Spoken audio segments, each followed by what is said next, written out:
इस घी में इलाज करने की जबरदस्त संभावनाएं हैं। वह घी ओजस से भरपूर होता है। आमतौर पर ओजस को ऊर्जा का एक अभौतिक आयाम माना जाता है। किसी चोट या किसी बीमारी से आप बहुत जल्दी ठीक हो जाएंगे।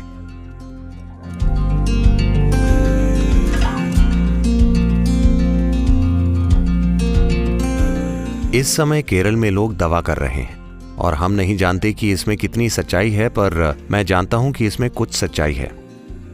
लोगों ने घी को जमीन में सुरक्षित रखा है। उन्होंने उसे धरती में गाड़ दिया और उसे लगभग 100 सालों तक रखा, और ऐसा लगता है कि इस घी में इलाज करने की बिल्कुल जबरदस्त संभावनाएं हैं। इसे शत कहा जाता है। शत का अर्थ है 100 साल, शत वर्ष, शत संवत्सरम घृतम का अर्थ है घी, जिसे मिट्टी के घड़े में 100 साल तक धरती में दबाया गया है। क्योंकि जब घी मिट्टी में 100 साल तक रहता है तो उतने लंबे समय के बाद घी में कुछ आणविक बदलाव होते हैं और वह घी ओजस से भरपूर होता है। वह तेजस और प्राण से भरपूर होता है, क्योंकि आखिरकार वात दोष का विशुद्ध सार प्राण है, पित्त का विशुद्ध सार तेजस है और कफ का ओजस है। और कोशिकीय स्तर पर ओजस, तेजस, प्राण ये कोशिकीय मेटाबॉलिज्म क्रिया, कोशिकीय बुद्धिमानी और संचार के प्रवाह को संभालते हैं। प्राण संचार का प्रवाह है, तो कोशिकाओं के स्तर पर ओजस, तेजस, प्राण ये कोशिकाओं के जीवन को चलाते हैं और उसे बेहतर बनाते हैं। इसलिए 100 साल पुराना घी पुराण घृतम एक्जिमा, त्वचा रोगों के लिए सबसे अच्छी दवा है। अगर आप इसका सेवन करते हैं तो ये पेट के छालों समेत बड़ी आंत में सूजन, अति संवेदनशील आंत की बीमारी, कई रोगों, यहाँ तक कि ऑटो इम्यून रोगों को भी ठीक कर सकता है। ये पुराण घृतम श्रेष्ठम ओजस करम परम है, तो ये ओजस को बढ़ाता है। तो ओजस, तेजस, प्राण ये 3 महत्वपूर्ण अंश हैं। ये कोशिका के जीवन को बनाए रखते हैं। कोशिका ज्यादा लंबे समय तक जीवित रह सकती है। यौगिक विज्ञान में आमतौर पर ओजस को ऊर्जा का एक अभौतिक आयाम माना जाता है,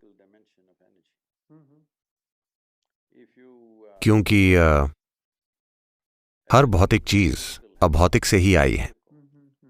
अगर आप ऊर्जा के अभौतिक आयाम का एक सुरक्षा कवच बनाते हैं, सुरक्षा कवच का मतलब ये नहीं है, मतलब कोशिकीय स्तर पर हर कोशिका का थोड़ा बहुत अभौतिक आयाम हो, यानी उसके चारों ओर एक घेरा हो, वो कोशिका खुद को इतनी तेजी से स्वस्थ कर लेगी जिसे जादुई माना जाता है।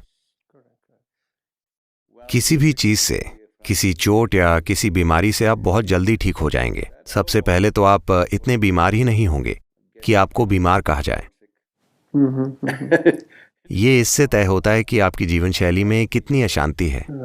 अशांति से मेरा मतलब है आप एक अच्छा शांतिपूर्ण जीवन जी रहे हैं। मेरी जीवन शैली अशांत है। मैं फुल स्पीड पर मोटरसाइकिल चलाता हूँ, तो मेरा जीवन सप्ताह के 7 दिन पूरे 365 दिन होता है।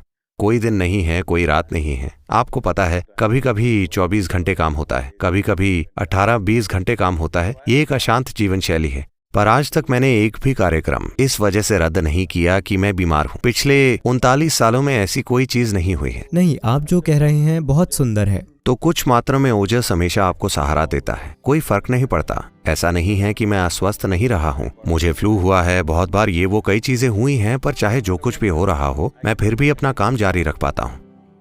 तो जो आपने कहा वो मुझे एक तरह से दिलचस्प लगा कि Ojas is that kind of energy which is not physical. ओजस उस तरह की ऊर्जा है जो भौतिक नहीं है। अगर आप हमेशा उससे घिरे रहें, अगर हर कोशिका उससे घिरी रहे, तो आपकी ठीक होने की क्षमता या भौतिक चीजों के असर से परे जाने की आपकी क्षमता बहुत ज्यादा होगी।